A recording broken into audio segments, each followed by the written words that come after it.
Imagine if everyday life had visual effects.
Man, that would be cool.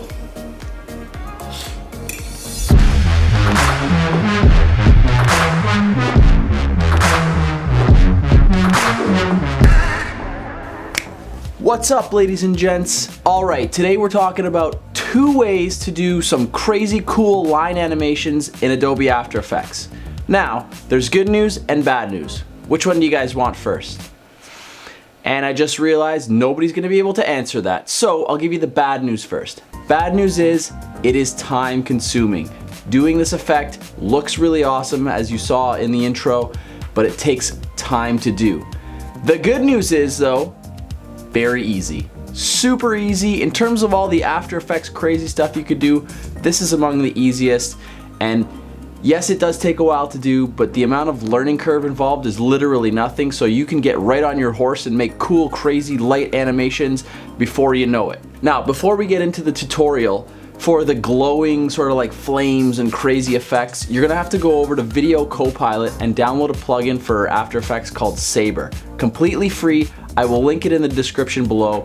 It just has a whole bunch of variety in terms of visual effects. Like, it's not just a straight glowing line. You can have fire, you can have lightning, smoke, all these cool things. Quick, free, easy download. Like I said, links in the description. You're gonna need it moving forward. Now let's get into it. Alrighty, let's get into method number 1, using the Video Copilot plugin, Saber. Make sure you download and install that.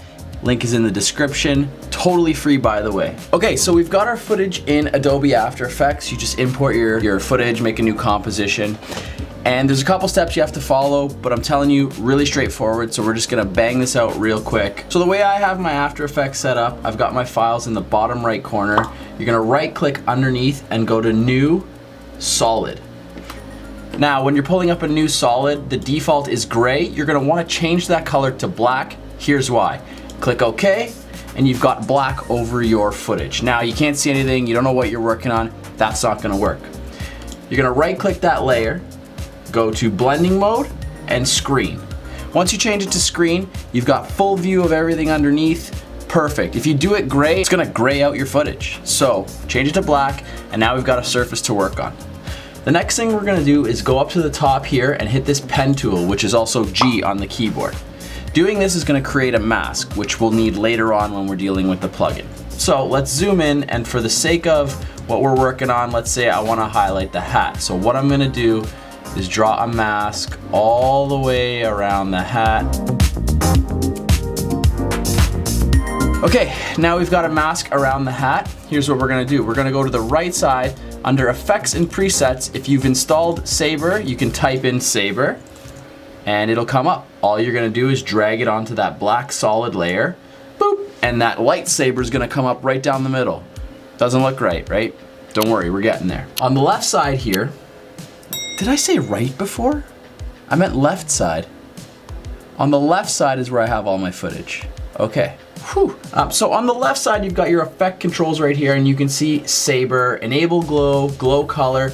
By the way, guys, I'm not gonna get into it because there are thousands of parameters, but once you've got the basics down, you could play with it to no end and make all kinds of cool combinations. Keep that in mind when you're learning all this stuff.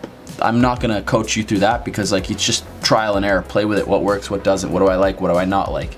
Anyway, I digress. You're gonna go down here to customize core. So the core is the actual beam of light itself, the glow is what you're seeing around it. Now under core type, it says saber, makes sense. You're gonna change that to layer mask. Boom.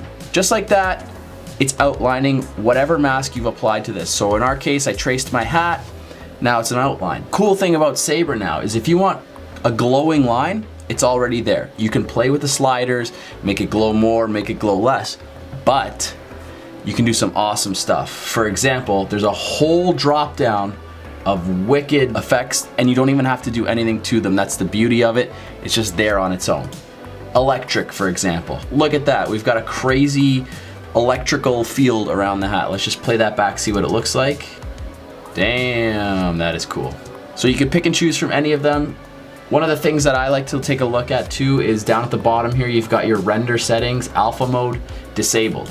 So you can mask the core, which is the light itself, the actual like beam of light that traced around your thing, or you can mask the glow, and that sort of masks the outer and it keeps that hard glowing line there, which is cool as well.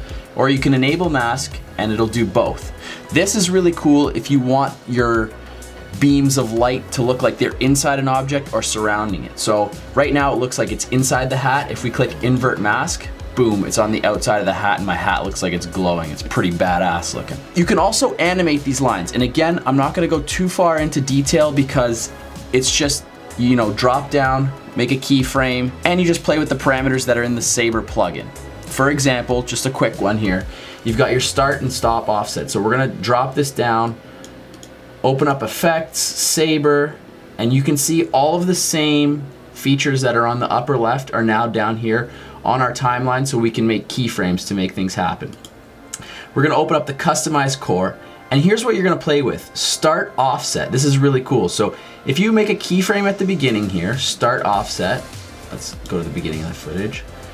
Make a keyframe for start offset and then drag it along your timeline, and right now the start offset is at 0. Drag it along your timeline and then slide it to 100 and then play it back and you'll see the light kind of like disappears, so it animates itself. Very simple. Instead of having to go through and like erase or hide or mask that whole line until you got it the way you do, you just set the start offset to 100 or 0 and it'll automatically do it for you. Now you can add more keyframes and go 100 to 0 back to 100 and it'll just reanimate. It's really cool, really simple. Again, you guys play with it and fool around with it and see what all kinds of crazy combos and lightning and fire you can do, and you can mix them all up and mix and match them. Really cool stuff and super easy. Now this one's not that time consuming. It is how much you want to play with it and push things along. Yeah, that's up to you. You could spend probably days on, you know, 5 seconds of footage making it absolutely wicked, but I think it would be worth it.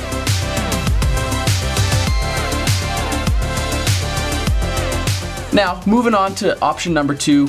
Option number 2 is more for the people who aren't as comfortable with After Effects, but you know, you can still find your way around using it. It's not, I know After Effects is very intimidating, but option number 2 is an even easier method using the brush tool. You're basically painting in your animation. For this second option, what you're gonna start by doing is duplicating your layer. So, you have your layer selected, you're gonna hit Command or Control D on your keyboard, PC or Mac, and it's gonna duplicate that layer. Now, double click that layer because in order to paint, you need to be working in the actual file and not the composition. Just double click it. Honestly, listen to me, I'm not gonna steer you guys wrong. Then, you're gonna go to the top left and select the brush tool. So far, pretty straightforward. On the right side, in the Paint tab, you have Duration, Single Frame, Constant, Right On, Custom. You're gonna wanna have single frame selected. I don't think that's what it's selected by default. Make sure you select single frame. RGBA, and mode normal. From here, all you're gonna do is you're gonna go frame by frame and paint what you want. So, if we want a line to trace around my hat as I'm walking towards it, you're just gonna paint on the start and just keep adding. So we've got a little line. Pro tip, here's a little quick shortcut. Page up, page down. That cycles between previous frame, next frame, okay? So I would keep your fingers on page up, page down, because that's gonna help a lot. What you're gonna wanna do is check what you've drawn, go page down, and continue the drawing. So we've got that little white line, we'll hit page down, and you see it disappears. You're just gonna have to redraw it again and extend it a little further. So page up, page down. Page down again, extend that line a little bit further. Page up, page down. You can see the progress you're making. Page down, it's blank, extend that line a little further. Page down, repeat the process until you're numb. This is what I was talking about, why it takes a long time. Yes, it's like the dumbed down version of the previous method. So if you're better with keyframing, you'll save a lot of time. But this way, it's almost foolproof and you can just make cool animations, but it does take you a little bit longer. So we're just gonna repeat that process until the hat is fully traced.